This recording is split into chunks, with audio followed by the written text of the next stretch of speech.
Hello listeners and welcome back to TechTalk at CCTI. I am your host Nicole Carino, and in this episode, we are talking about the non-traditional students here at CCTI. Non-traditional students are students that fall into the gender minority for their chosen tech area. And in this episode, we will be interviewing two non-traditional students and discussing their experiences as non-traditional students to see what prejudices they might face and how being a non-traditional student affects their day-to-day of their tech area. But first, we need to interrupt with today's announcements. Hello, it's Miss DiVincenzo with the announcements. This month is CTE month, meaning the CTE Olympics and the CTE door decorating contest are back. A students will be decorating their technical area door, while B students do academic doors. They're due on the 13th of February for judging, and on the 14th will be the blood drive, so make sure to sign up if you're interested. Also this month is CTE Spirit Week. From the 21st to the 24th, we'll be dressing up to show our CTE spirit. Tuesday, you'll dress as your favorite teacher. Wednesday, wear something red, white, and blue. Thursday will be color war, and Friday will be decades. Don't forget to show your spirit. On the 28th will also be Homeschool Pride, so dress in your homeschool's colors. Throughout this month, DJ Rinda will be playing some great tunes and doing some trivia with Mr. Calissimo in the cafeteria. And last but not least, we'll be off from the 16th to the 20th of February for President's Day. Hello, it is Basil with the weather. This month will be pretty similar to January, but just a little warmer. We'll have highs between 40 and 50 and lows between 30 to 40. Make sure you have an umbrella and warm clothes. There will be a mix of rain and snow this month. Hey guys, I have a question. What's your question, Nicole? If you could add any tech area to CCTI, what would it be? Oh, you see, this is very, I think this is one of those harder discussion questions because you have to think about it well, yeah, they can add a new area, but it's would they have to replace one? Would they just add a new one on, just extend the building? Just think, and there's just a new building there? Or Say if they extended the building. Okay, so there's no restrictions. Yeah. I think since Pennsylvania has such a huge agricultural industry, I think something that could prepare high school students for that really just hey, what if I want to go from here to college to become, say, a botanist or something? Or I just say, screw it, I want to go fully into the agriculture and just have that know-how of how to cultivate and prepare for those sort of situations. But it's a little harder to teach in a school, I'd imagine, because it's admittedly I think a fair bit of gardening and agriculture is luck, and then the other half is actually what you do know how to do with it. That's kind of my thoughts on it. If you have any ideas about it, Levi? I think, so you know how graphic design isn't a drawing club? I think that they should add a separate tech area for that.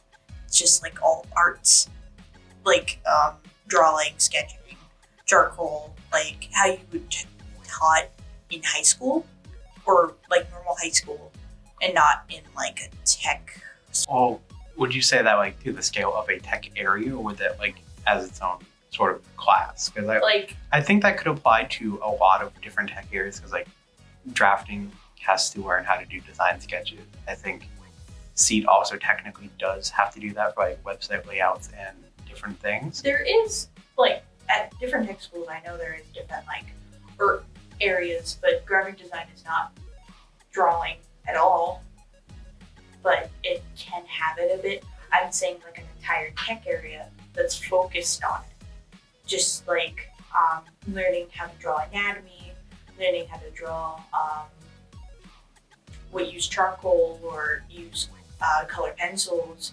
That could be an entire tech area if it really wanted to, because there's so much and it's a variety of things just going into that subject.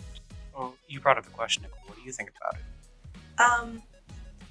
I have two things that come to my mind. I think having a veterinary program would be cool. I think that's actually a really good thing, because I'm pretty sure there is a college for it in Philadelphia.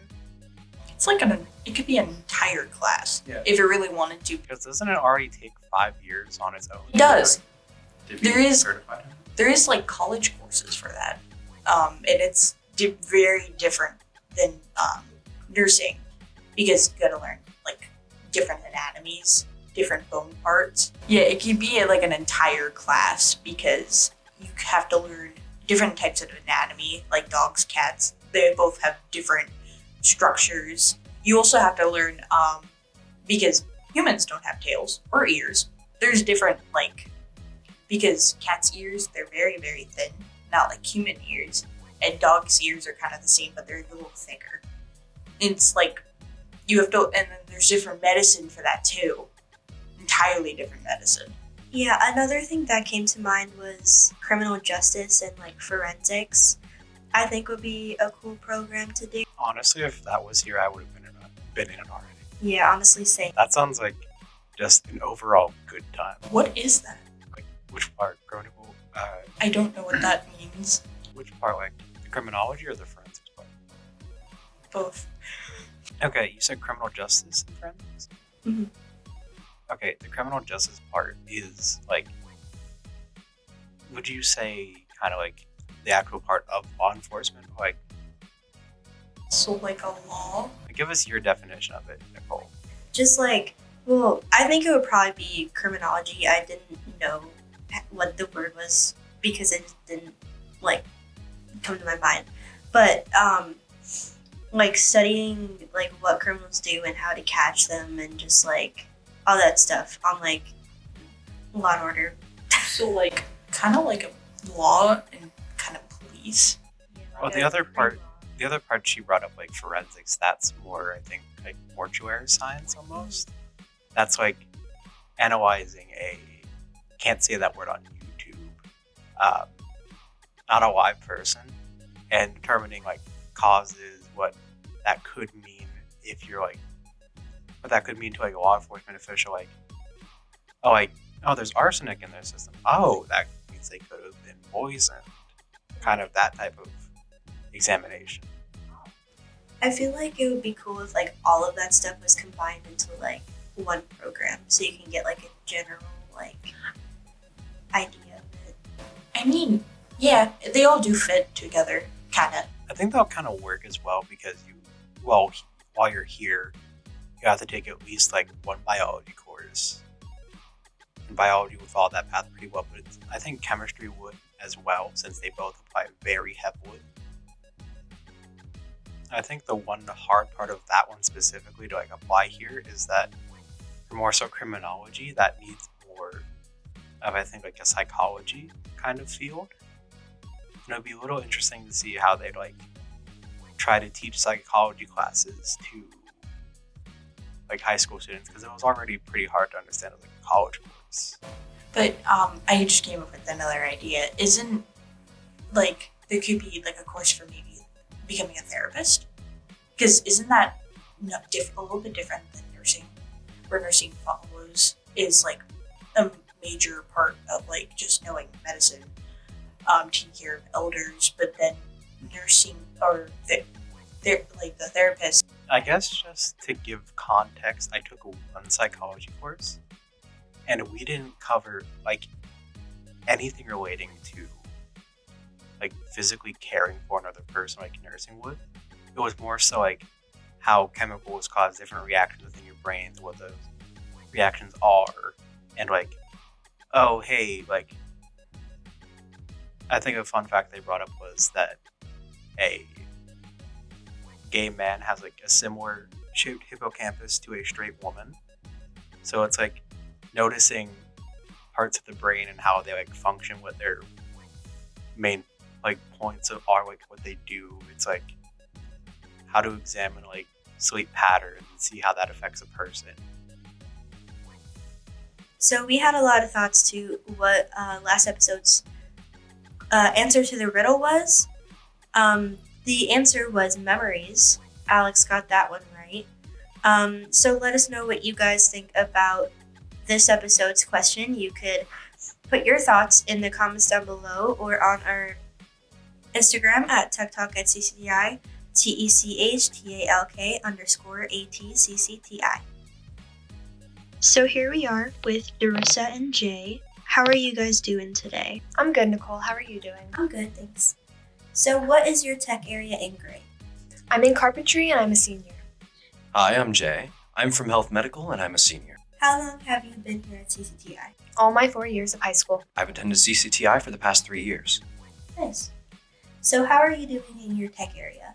I would say I'm average. I'm not 100% skilled, but I have enough knowledge in my trade. I'd consider myself doing pretty good. I keep high marks and I'm kind of dealing with what's going on right now. It's good. So what motivated you to go into a non-traditional tech area? I wasn't really motivated to go into a non-traditional tech area. I saw that nursing was a great opportunity to get my foot in the door, especially in the medical field, so I got right in there. My 8th grade year, I took a woodshop class and was interested in creating my own projects from scratch. What kind of projects did you make? I made a gumball machine, a jewelry case, and a palette with my name on it. Cool. So what are your feelings about being considered a non-traditional student? It doesn't necessarily bother me, and honestly, I don't think it to be too non-traditional. However, since it is, it seems kind of special. It's pretty nice. I feel very neutral about it. I understand the whole point of the non-traditional term is to make women and men feel welcomed in the opposite sex field, but I feel it targets us more, to give the outcasts a name. I agree. Have you ever experienced any prejudice in your technical area because you're a non-traditional student? Not one bit. I have. My freshman year, I felt harassed by many men in my technical field. So do you think being labeled as a non-traditional student is meaningful and should be promoted? Not necessarily. I think it's just people being in a world where they want to be. Going to health medical, you're just getting your feet in the door with the medical field. So I consider myself to just be a standard student. Other people obviously can't relate, but health medical is not really a non-traditional area for men. I think being a non-traditional student shouldn't be labeled and casted out there like an ad. Women and men should be allowed in a field without entitlement. I agree. Are there any stereotypes about your tech area that you don't agree with because you're a non-traditional student? So everyone does believe that everyone from health medical is somehow LGBT. It's not necessarily a stereotype, but it's not necessarily wrong. So we're just kind of balancing between here and there. I mean, I have not seen, I think we've had one straight male in there. Happened one time. One. So, I mean, I guess the stereotype kind of fits there, but I don't necessarily not agree with it. There are many, but the main one is carpentry is for men. Trades and skills aren't gendered. Yeah. I feel like it shouldn't be a thing because it should all be equal and there shouldn't be any label on it to begin with. I feel like the term non-traditional is to make the opposite sex feel more welcomed, but in reality it just makes us feel more different. Yeah, because it should be welcome to begin with. Exactly. So thank you so much for coming on today, and thank you for sharing all of your experiences with us. So today we talked about non-traditional students and their experiences being a non-traditional student, what prejudices they might face, and what their day looks like being a non-traditional student. Thank you so much for listening to today's episode. If you are more interested in more TechTalk content, make sure to check our Instagram at TechTalk@CCTI, TechTalk_ATCCTI. Thank you so much for tuning in, and we hope to see you next time. The microwave oven has been discovered several times by different people. With this story, esteemed scientist James Lovelock in the 1950s needed a way to humanely warm up hamsters that had been cryogenically frozen as part of a study of cell degeneration conducted by the National Institute for Medical Research in the United Kingdom.